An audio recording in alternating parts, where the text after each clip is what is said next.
का जो चुनाव है तो पूरी दिल्ली के लोगों के लिए जो 2025 का ये विधानसभा का चुनाव है, मैं इस चुनाव से संबंधित 2-3 बात आपके सामने रखना चाहूँगा। पहली बात ये कि भारतीय जनता पार्टी और आम आदमी पार्टी एक केंद्र में सत्तासीन है और दूसरी दिल्ली राज्य में सत्तासीन है। दोनों ही पार्टियां ऐसा माहौल बनाना चाहती हैं कि दिल्ली के वोटर को मेन मुद्दों से गुमराह करने की कोशिश की जा रही है। इन्होंने गाली गलौज शुरू की तो दोनों ही पार्टियों ने एक दूसरे के खिलाफ गालियां शुरू कर दी हैं। अब ये दोनों पार्टी अपना विजन बताएं कि दिल्ली के लिए इनका रोड मैप क्या है। दिल्ली के जो 1,41,00,000 वोटर हैं उनके बारे में इन्होंने क्या प्लानिंग करी है, क्या इनकी नीति रहेगी, इसके बारे में कोई चर्चा नहीं है। भारतीय जनता पार्टी ने प्रचार की शुरुआत ही गाल से शुरू कर दी है, गाली गलौज से शुरू कर दी है, कभी किसी का बाप बदल गया उससे शुरुआत कर दी है। और उसके बदले में आम आदमी पार्टी भी मेन मुद्दों से अपनी बजाय अपनी उपलब्धियां बताने के वो राजमहल और शीश महल के चक्कर में पड़ गया है आम आदमी पार्टी।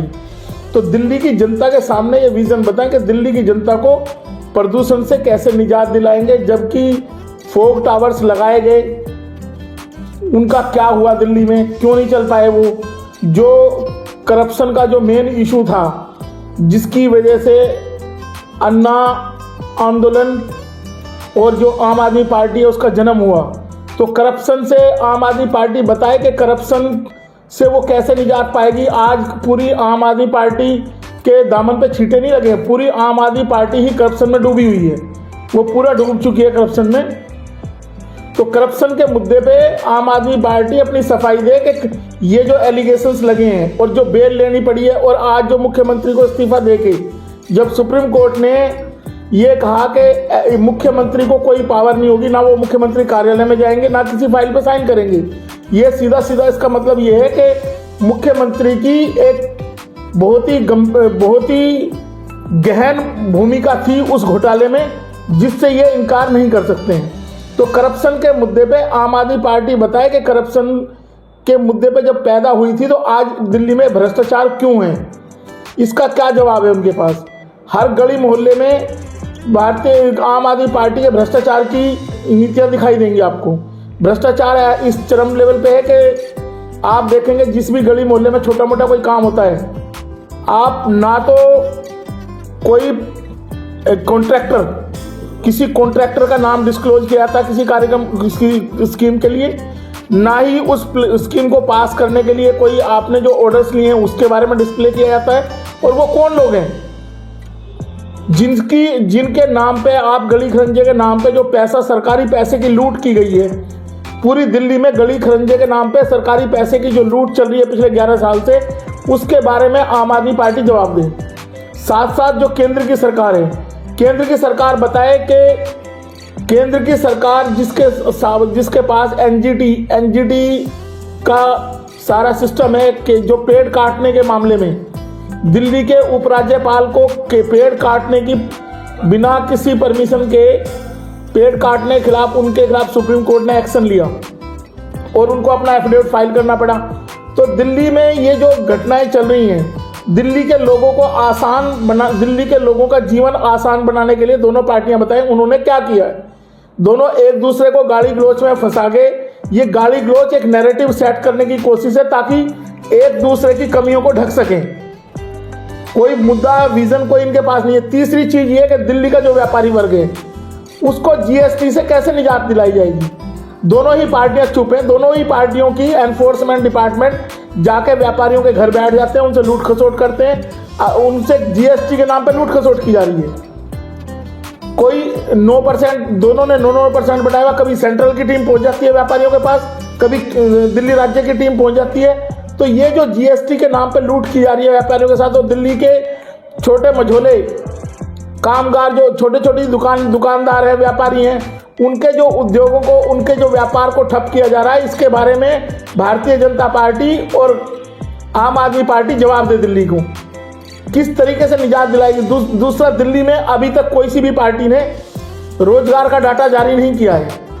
आम आदमी पार्टी बताए कि कितने रोजगार पिछले 11 साल में आम आदमी पार्टी ने दिल्ली के लोगों को दिया है, कितनी अपॉइंटमेंट हुई है। आपने रोजगार मेले की तो बात की, लेकिन परमानेंट जॉब कितने लोगों को मिली? और जो सिविल डिफेंस वॉलंटियर थे उनको हटाने में दिल्ली के एलजी की और आम आदमी दोनों की भूमिका है। लगभग 11,000 सिविल डिफेंस वॉलंटियर थे जिनको हटा दिया गया, जिनके परिवार आज दर दर की ठोकरें खा रहे हैं, जिनको पालन पोषण करना जीवन उनका दुभर हो चुका है। तो सिविल डिफेंस वॉलंटियर के जगह जो होमगार्ड की बात आई, तो कितने होमगार्ड केंद्र सरकार ने अभी तक भर्ती की है ये बताए दिल्ली और केंद्र सरकार। तो ये जो मुद्दे हैं इन मुद्दों पे बात करें। ये जो गाली गलौज की राजनीति करके जनता का ध्यान हटाने की बात की गई है दोनों पार्टियों द्वारा, हम ऐसी अपील दिल्ली की जनता से करते हैं कि आपकी अपनी पार्टी पीपल्स लगातार दिल्ली के लोगों की, दिल्ली की जनता की आवाज उठाती रहेगी और उस पर काम करेगी। और हम ये लोग पैसे के बल पे अपने करप्शन से जो पैसा कमाया हुआ है इन्होंने, उसके बल पे इनका प्रचार प्रसार बढ़ रहा है। लेकिन हमारी पार्टी लगातार पिछले अब 8वें साल में प्रवेश कर चुकी है। हम लगातार इनके खिलाफ संघर्ष कर रहे हैं। हमने पेंशन की स्कीम के बारे में इनके खिलाफ संघर्ष किया। हमने पूरे देश में कास्ट एबोलिशन एक्ट की बात की, जिस पे ये लोग बात नहीं करना चाहते हैं। अगर आप ईडब्ल्यूएस कोटे पे ईडब्ल्यूएस का 10% कोटा देते हैं, वो भी कास्ट पे बेस्ड है। ईडब्ल्यूएस का जो कोटा है वो कास्ट पे बेस्ड है। उसमें स्पेसिफिक क्लोज है कि जो लोग SC ST OBC के लोग जो उसमें कैटेगरी में आते हैं वो लोग इसमें अप्लाई नहीं कर सकते। तो सीधा सीधा सा मतलब ये है कि आपने जो ईडब्ल्यूएस कोटा दिया है वो कुछ गिनी चुनी जातियों के लिए जो जनरल में भी compete करेंगे और उनका 10% का अलग से कोटा भी होगा।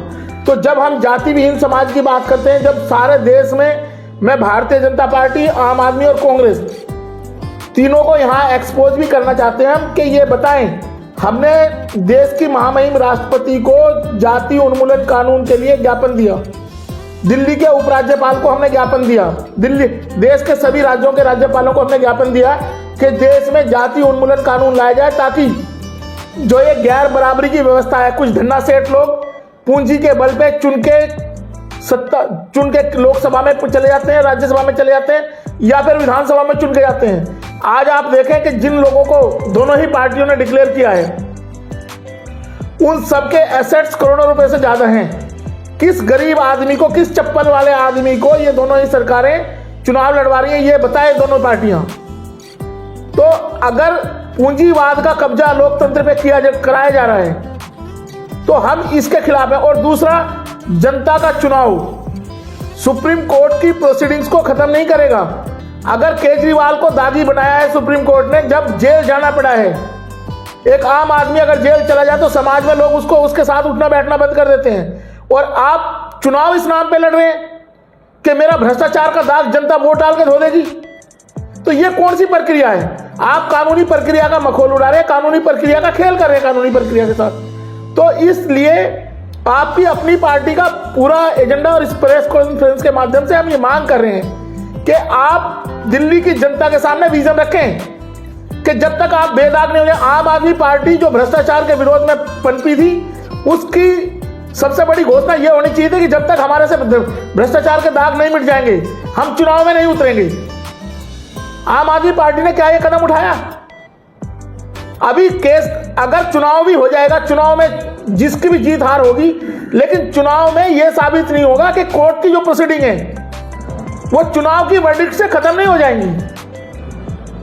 और ये चुनाव भ्रष्टाचार पे मोहर लगवाने के लिए चुनाव लड़ा जा रहा है आम आदमी पार्टी द्वारा या भारतीय जनता पार्टी द्वारा, कि भ्रष्टाचार पे मोहर लगाने के लिए हम काम कर रहे हैं। तो दिल्ली की जनता को गुमराह किया जा रहा है इस नाम पे कि फिर लाएंगे केजरीवाल, यानी कि फिर लाएंगे भ्रष्टाचार।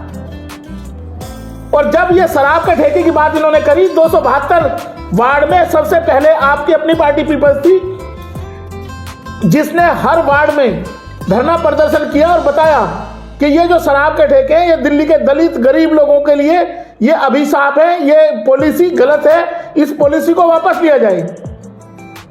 हमने सबसे पहले विरोध किया था, पूरी दिल्ली में आंदोलन चलाया था इस बारे में। हमने हर वार्ड में प्रदर्शन किया कि ये शराब के ठेके तुरंत बंद हो, इससे दलित और गरीब लोगों के लिए अत्याचार होंगे। और ये क्योंकि आरएसएस का एजेंडा रहा है कि जो दलित बस्तियां हैं, गरीब बस्तियां हैं, उनमें शराब की बहुतायात करिए ताकि वो लोग अपना दिमाग इस्तेमाल ना कर सके और नशे में जल्दी अपनी इस दुनिया से रुखसत हो जाएं। तो ये उसी एजेंडे पे चलने वाली आम आदमी पार्टी की सरकार है। अब प्रूव होगा 10 साल, अगर सुप्रीम कोर्ट में प्रोसीडिंग पेंडिंग है या ट्रायल कोर्ट में प्रोसीडिंग पेंडिंग पड़ी है केस की, तो मेरा ये एक कहना है आम आदमी पार्टी से कि जब तक उसके दाग नहीं धुल जाते तब तक आम आदमी पार्टी को दिल्ली में चुनाव लड़ने का अधिकार नहीं है। रामदेव जी, भाजपा कहती है कि वे केजरीवाल दिल्ली में आपदा है और केजरीवाल कहते हैं कि भाजपा में आपदा आई हुई है वे सीट को लेकर, तो इसके बारे में आपका क्या? देखिए, ये गाली गलौज की राजनीति इन लोगों ने सीखी। अभी प्रधानमंत्री जी ने पॉडकास्ट पे एक इंटरव्यू दिया, अगर आप लोगों ने देखा होगा तो प्रधानमंत्री जी कह रहे हैं जिसके पास जो है वही उसको दे देगा। उन्होंने अहमदाबाद के एक स्कूटर वाले का एग्जांपल दे दिया कि उसको बहुत सारे लोग गाली दे दे, उसने कहा ठीक है ये कुछ दे तो रहे, ले तो नहीं रही। तो ये दोनों पार्टियां, एक पार्टी नफरत दे रही है जनता को, एक गाली दे रही है, तो इनके पास जो है वही दे रहे हैं, लेकिन जनता को देने के लिए क्या है इनके पास? ये एक दूसरे को तो दे रहे हैं, कोई गाली दे रहा है, कोई नफरत दे रहा है, लेकिन ये बताएं जनता को क्या देना चाहते हैं, दिल्ली के वोटर को क्या देना चाहते हैं, इनका क्या विजन है, दिल्ली के डेवलपमेंट के लिए क्या बात करी इन्होंने, वो इन्वायरमेंट को जो पोल्यूशन फ्री बनाने के लिए क्या भारतीय जनता पार्टी ये ऑर्डर सेंट्रल गवर्नमेंट की पुलिस उनके अंडर में है, ये ऑर्डर लेके आएगी? सुप्रीम कोर्ट ने डायरेक्शन दी कि कोई पटाखा नहीं बिकेगा दिल्ली में। प्रदूषण के लिए पेड़ जो काटे गए उसके लिए उपराज्यपाल जिम्मेदार है, तो उपराज्यपाल को क्यों नहीं हटाया गया उसी टाइम? अगर इस तरह की परिस्थितियां हैं तो हम ये आपके माध्यम से बात करना चाहते हैं कि ये पार्टियां नफरत परोसना बंद करें, भ्रष्टाचार परोसना बंद करें और दिल्ली के लोगों को बेहतर बनाने के लिए जीएसटी हटाएं, नए रोजगार के अवसरों के बारे में बताएं दिल्ली को।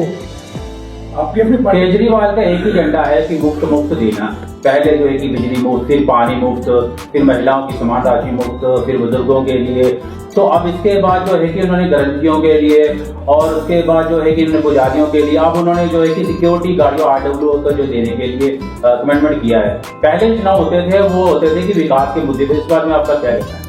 देखिए, मेरा सीधा सा कहना है कि जब देश के मध्यम वर्ग के व्यापारी को जीएसटी में निचोड़ा जा रहा है, उसकी ताकत पूरी खत्म कर दी गई है, मिडिल क्लास पूरा खत्म कर दिया गया है, उस व्यापारी की कीमत पे ये फ्री की योजना चलाई जा रही है, तो ये विकास के लिए होंगी या विनाश के लिए होंगी? एक वर्ग जो कमा रहा है, आप दिल्ली के मध्यम वर्ग को सोचना पड़ेगा कि आप टैक्स किस चीज के लिए दे रहे हैं, फ्री योजनाओं के लिए टैक्स दे रहे हैं या दिल्ली के डेवलपमेंट के लिए, बेहतरी के लिए टैक्स दे रहे हैं?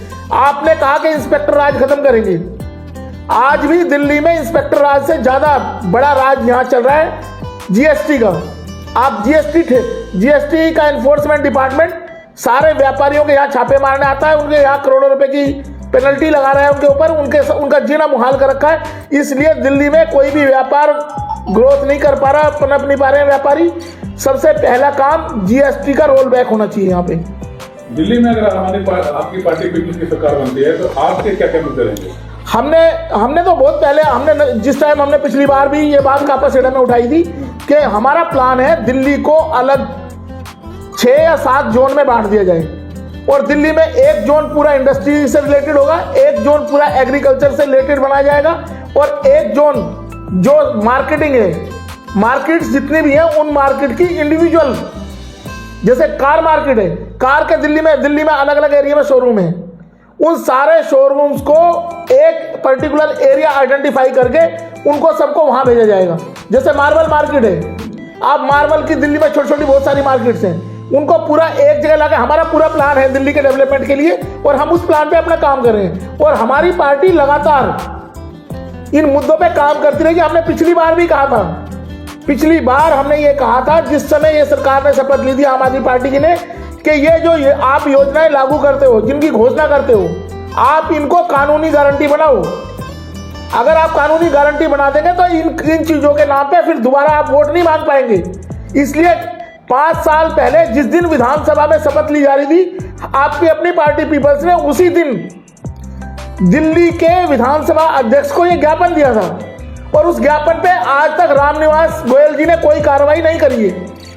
रामवीर सिंह जी, जिस तरीके से आपकी अपनी पार्टी के राष्ट्रीय अध्यक्ष हैं और एक वरिष्ठ अधिवक्ता भी हैं, क्योंकि चुनाव से पहले जो घोषणाएं की जाती है, योजनाओं को लागू करने की बात की जाती है और वो खोखला कनस्तर निकलता है, उनको कहीं इस्तेमाल नहीं किया जाता। क्या ऐसा कोई एक्ट बनना चाहिए कि जो झूठ बोल रहा है उनको तुरंत जेल की कार्रवाई की नहीं, जाएगी? ये तो सुप्रीम कोर्ट ने इस पे संज्ञान लिया हुआ है, इस पे ज्यादा हम लोग बोल नहीं पाएंगे क्योंकि सुप्रीम कोर्ट खुद बोल रहा है इस चीज को कि ये जो आपने फ्री बीज चलाई है।